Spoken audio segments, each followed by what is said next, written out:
हमारे वंशजों ने कितने अथक प्रयासों के बाद राम मंदिर का भव्य निर्माण, लेकिन बात वहां पर आकर खटकती है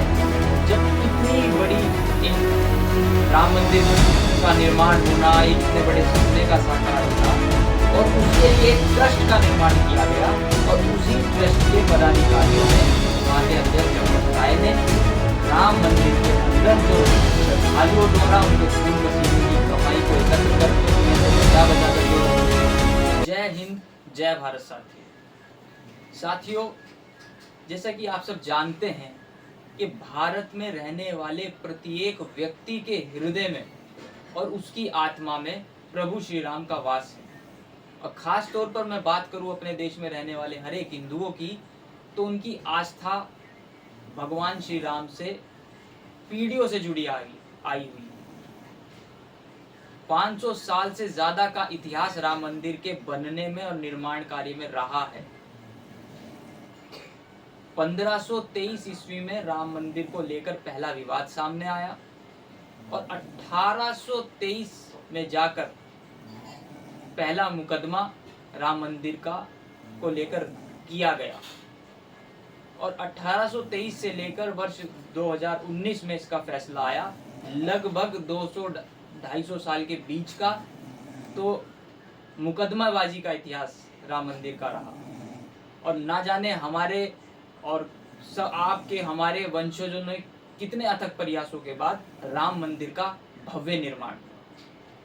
लेकिन बात वहां पर आकर खटकती है जब इतनी बड़ी एक राम मंदिर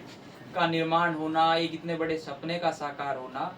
और उसके लिए एक ट्रस्ट का निर्माण किया गया और उसी ट्रस्ट के पदाधिकारियों ने, वहां के अध्यक्ष चंपत राय ने,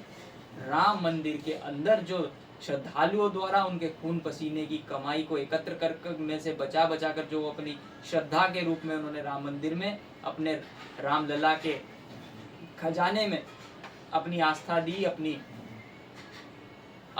श्रद्धा के अनुसार निछावर दिया, उस पैसे को चुराने का काम किया। साथियों, मैं आपको बताऊं तो राम मंदिर में औसतन रोज 1 करोड़ रुपए से ज्यादा का दान आता है। और यदि बात करें हम कोई विशेष पर्व की या विशेष तिथि की, विशेष दिनों की, तो ये आंकड़ा 8 से 10 करोड़ तक भी चला जाता है। और जब इस चीज का निर्माण हुआ, ट्रस्ट बना, और वहां पर जहां पर ये चंदा आता है, जहां पर ये चंदा गिना जाता है, तो उत्तर प्रदेश की पुलिस ने वर्बली ट्रस्ट से ये बात रखी थी, मांग रखी थी कि वहां पर सीसीटीवी कैमरा लगा दिया जाए ताकि उसकी देखरेख की जा सके। लेकिन उस समय पर वहां पर सीसीटीवी कैमरा नहीं लगने दिया गया और जो पैसे के नोटों के बंडल बनते थे, जो पहले 10-10 की गड्डी बनती थी, अचानक वो गड्डी 12-12 की बनने लगी। और पहला प्रकरण 5 लाख रुपए का इसके अंदर आया। एसबीआई के जो बैंक है, इसके कर्मचारियों को जिम्मेदारी दी गई थी कि वो लोग आए और पैसा गिने, लेकिन उन लोगों ने भी एक प्राइवेट एजेंसी को हायर किया, उनके लोगों की वहां पर ड्यूटी लगाई। उस प्राइवेट एजेंसी के अंदर आरएसएस से जुड़े हुए या आरएसएस के जो समर्थित लोग, उनके जो नीचे के चिंटू टाइप उनके लोग होते हैं, उन्होंने उनकी नियुक्ति उस कंपनी के द्वारा राम मंदिर के अंदर वहां करा दी गई जहां पर चंदा गिना जाता। और धीरे धीरे कर कर एक बहुत लंबा प्रकरण बना और कई लाखों करोड़ों रुपए की चोरी अब खुलकर सामने आने का काम कर रही। और हर एक भगवान श्री राम में आस्था रखने वाले इंसान का, जिसके पुरखों ने इस राम मंदिर के लिए अपना कहीं ना कहीं कहें तो सर्वस्व निछावर कर दिया, अगर उसकी आस्था पर कुठाराघात हो रहा है तो उसको यह अधिकार है कि वो सरकार से, ट्रस्ट से, उन चंदा चोरों से ये सवाल पूछ सके कि यदि हमने, हमारे हिंदू भाइयों ने वहां पर जो चंदा दिया है, आखिर वो चंदा जा कहां रहा, आखिर वो चंदा जा कहां रहा है। जो चंपत राय ने करोड़ों रुपए की चंदे को चुराकर चंपत की हुए हैं, वो पैसा कहां गया? क्योंकि इस कमेटी को जो बनी है, इसमें एक एक व्यक्ति की जो ऊपर के पदाधिकारी हैं, ये प्रधानमंत्री जी ने अपने विवेक से किया। तो इसमें तो कहीं ना कहीं केंद्र सरकार, भाजपा सरकार, राज्य सरकार कटघरे में खड़ा होने का काम करता है कि आपने राम के नाम पर सत्ता हासिल की और सत्ता में आकर राम को ही लूट लिया। और इस पीड़ा को महसूस करते हुए कल महानगर कमेटी, कांग्रेस कमेटी सहारनपुर और जिला कांग्रेस कमेटी सहारनपुर के संयुक्त तत्वाधान में शाम 6 बजे से एक मार्च निकाला जा रहा है, सद्बुद्धि मार्च। और ये महानगर कांग्रेस कमेटी से शाम 6 बजे शुरू होगा और घंटाघर पे जाके हनुमान मंदिर पर समाप्त होने का काम होगा। मेरी इस वीडियो के माध्यम से आप सभी श्रद्धालुओं से, सभी राम भक्तों से और सभी देश भक्तों से अपील है कि ये समय बहुत विकट चल रहा है साथियों। आप सभी एक साथ आएं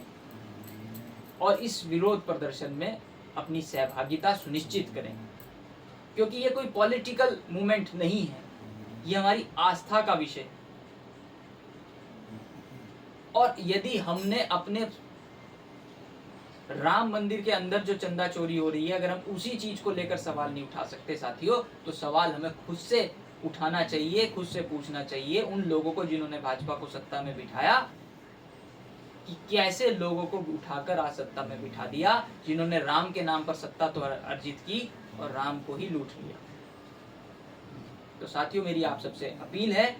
उत्तर प्रदेश कांग्रेस कमेटी के आह्वान पर जिला और महानगर कांग्रेस कमेटी के तत्वाधान में कल शाम 6 बजे हम सद्बुद्धि मार्च निकाल रहे हैं। आप तमाम क्षेत्रवासियों से मेरी अपील, सादर आमंत्रण कि आप ज्यादा से ज्यादा भारी संख्या में वहां पर एकत्र हों और सरकार को दिखाने का काम करें कि आस्था के नाम पर अगर कुठाराघात करने की कोशिश करोगे